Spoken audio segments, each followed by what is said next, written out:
excited to have my first guest tonight. It's a guy I've been dying to meet. Real good guy. He was the original Apprentice, which, I mean, again, we were talking during the break. People forget how big that first season was and how it captured, like, all the imagination of the country. I can remember, I'm not a reality TV guy, but I remember being way into it. And he now is going into his 6th season with his wife, reality show with his wife, Juliana. Bill Rancic is here. What's up, It's great to be here, man. Big fan. Yeah, thank you. So, first of all, congrats on the 6th season. You've been around a long time now. And you got a baby. We do. We got a little baby, Edward Duke. Right. We've been married 6 years, and you know it's funny you say we're going to our 6th season. When we first started the show, we said we're going to do this wholesome, show that you can watch with your kids, and everyone laughed at us. They said, "Shit, this thing's not going to make it." Right. And we're the longest running, most successful show in the history of the Style Network. So cool. Listen, I mean, people like you guys. When I was told you were going to come on, like, a lot of people were like, oh, wow, I love him. But my mother and sister and everybody were like, oh, he's great. And it is. That's an achievement nowadays, 6 years on TV. Yeah, it's tough. And but getting back to The Apprentice, though, again, you said 28 million people watched that last show. Yeah. And like we were talking again in the commercial, 3-4 million people is considered an enormous hit right now. That's right. That's an unbelievable thing. Those are old school numbers. And it was right. It was crazy, man. And I mean, do you think about that night? Like, was it just like a whirlwind where you can't even remember it? It was like someone had flipped a switch, right? I mean, because we were confined, we couldn't go out, and then the finale was live. And as soon as they said that I was hired, I got whisked away by all these handlers. Right. And I had to go on a 2-week tour of all these talk shows. It's like winning a Super Bowl. You got to go to Disneyland the next day. You've got all these things. I was on the Today Show the next morning. I was on the Tonight Show that night. I was at Larry King. It took us 10 years to get you here. I mean, we were long deep on the schedule. then it was, But no, I know. It was a whirlwind. Yeah, exactly. Like, you say you won the Oscar or something. It was a Super Bowl. It was unbelievable. I mean, it was nothing like, I grew up in Chicago, middle class family. My parents were school teachers. And next thing I know, I'm sitting on the couch with Leno. Right. Yeah, It's like, how did that happen? What kind of a guy is Trump? I tell you, I've met Donald Trump a couple times. I've roasted him a couple of times for the Friars Club. I played golf with him once in this fluke charity outing thing, and he was on Stern a couple of times when I was on Howard. And I like the guy. I really do like Donald Trump. I think he's got a great sense of humor about himself. When the cameras are off, he seems like a good man, quality guy, smart guy, good sense of humor. So I like him. I mean, I'm sure you've had a good experience with the guy. I mean, but I like Trump. I would take a bullet for the guy. Yeah. I mean, he's that kind of a guy. He changed my life, for sure.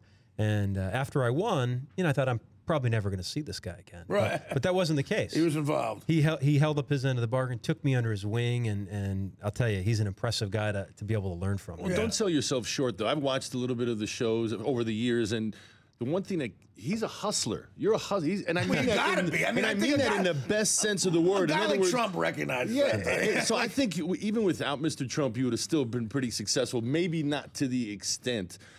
Here's a question for you. Do you still keep in contact with him? Yeah, it's funny. My wife, it's kind of come full circle because my wife's a TV host, and she now hosts the beauty pageants. Yep. Right. She hosts Miss USA for him and the Miss Universe contest. So it's kind of a full circle. So she's in business with him too. So yeah. You made a good decision too at the end of that. You had a choice between Chicago, your hometown, doing the project there, or Hawaii, and it was good you stayed right in Chicago. It made sense for me. Again, I was telling you during the commercial, much props to that hotel. The first time I stayed in there was last summer. I did a gig in Hammond, Indiana, and I said, I'm staying in Chicago. I told him, good move. The promoter told me I was doing the Indian casino out there. Murder capital. I think it's Hammond's like up Hammond's there. Bad. Right? Hammond's bad. Gary and Hammond. And I was going to an Indian casino there or whatever, just a regular casino. It's one of those casinos, Ala, where like, talk about depressing. Like people with colostomy bags playing the slots. Well, the worst is it's the women with the oxygen smoking. Oh, right. Nose cancer rolling with her. Losing money, losing the rent. And so I stayed at the Trump International, the project you had, and the Trump International Hotel. And God, I was blown away by it. That 16th floor, by the way, the chicks, I know Trump is involved personally in hiring them. The chicks, that waitress there, are unbelievable. And there's an open 16th floor to look at the Chicago River out into Lake Michigan. Yeah. And it's as nice as a hotel gets. It's comfortable. And I just did the Just for Laughs festival there. And I played the Park West Theater, and I stayed there. Great again. theater. I demanded it. Yeah. I've stayed there a bunch of times. And look, I love the Four Seasons. I've stayed there all over the country. I demanded this over the Four Seasons. Oh, wait, is this me? I'm sorry. I thought that was me. I was like, oh man, that is Bush League on my part. No, I thought it was. No, it's Bush League on the host part. I got a question. When over the course of the show, you guys obviously have opened up the cameras to your lives. Yep. You guys gone through some ups and downs, the challenges of having your boy Duke, Juliana going through breast cancer. Has it been harder for you, or more complicated, doing and going through all that with the cameras there? You know, it's funny. When I first started, I didn't want to do the show. My wife kind of You don't seem. You seem like a reserved kind of guy. I mean, that wasn't for me. Right. And I said, you know, if we're going to do it, let's use the show for good and not evil. And that's something that we've really stuck to our guns on, and we've tackled a lot of important issues. Infertility, we had a hard time with that, and through that, we found my wife's breast cancer, and we kind of battled that on TV.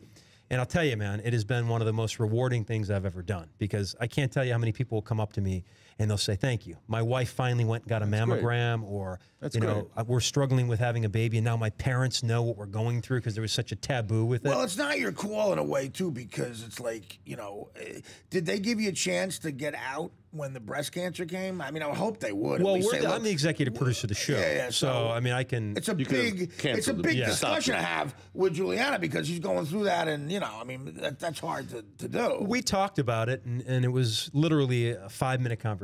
We said, you know, we're going to do the best we can, and obviously there were parts that we kept private and intimate because, you know, what we wanted to share some of the things that we went through so people could be inspired and be motivated, and most importantly, go get checked. Because with breast cancer, it's all about, you know, early detection. And if you can go in and you can get checked early, you can beat the damn thing. Right. No, I know. Well, good. Well, you know, it is about, I guess, helping people, because I was the celebrity rehab. I was like the number one. I was like the number one draft pick for celebrity rehab for years. They were begging me to go. I could have got like A-Rod type contracts. As soon as he comes out of college, he's the number one pick. I was being like, I was a number one draft pick for celebrity rehab. They were busting out all the stops. And I said to myself, look, do I just want to kill my mother? I mean, you know, my God.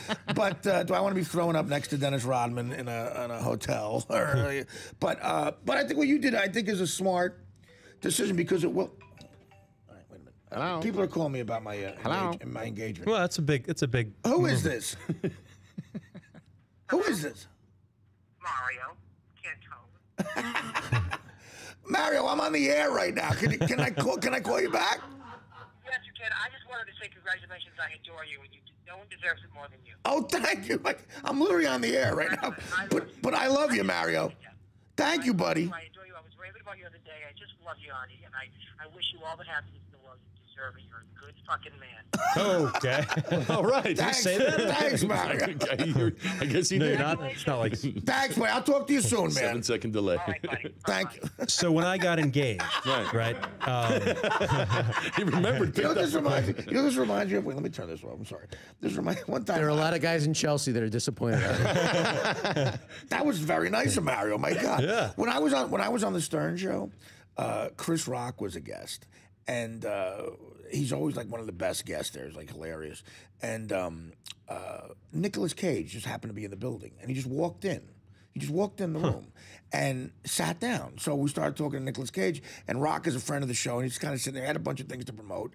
And then when Nick Cage was, you know, done talking, Rock had to leave. So Nicolas Cage stayed because Rock had to go to another show. Right. So during a commercial break, Rock's leaving, and Howard goes, I'm sorry, man, come back anytime. And Rock in front of Nicolas Cage goes, yeah, I'll just barge right in. I'll just come right in. I'll just barge right in. Say, what's up, Howard? Who's that, Meryl Streep there? What's up, Meryl?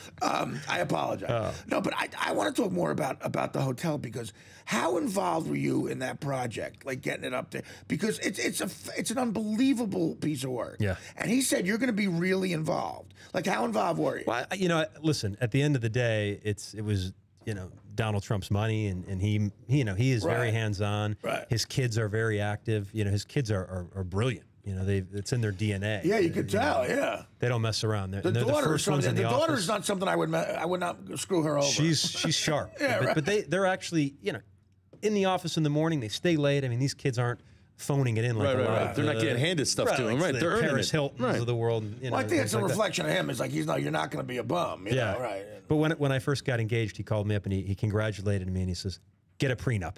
By the way, all props to Adrian. She said yes to the prenup immediately. Too, by the way. Well, so I said, Juliana, Donald called me. I'm going to need you to sign this prenup. Right, she says, that's a great idea. So I get my lawyers. They draft up this prenup. They're going back and forth and back and forth. And my lawyer calls me up. He says, I've been practicing law for 30 years. Their legal team just submitted a request that I've never seen. I said, okay.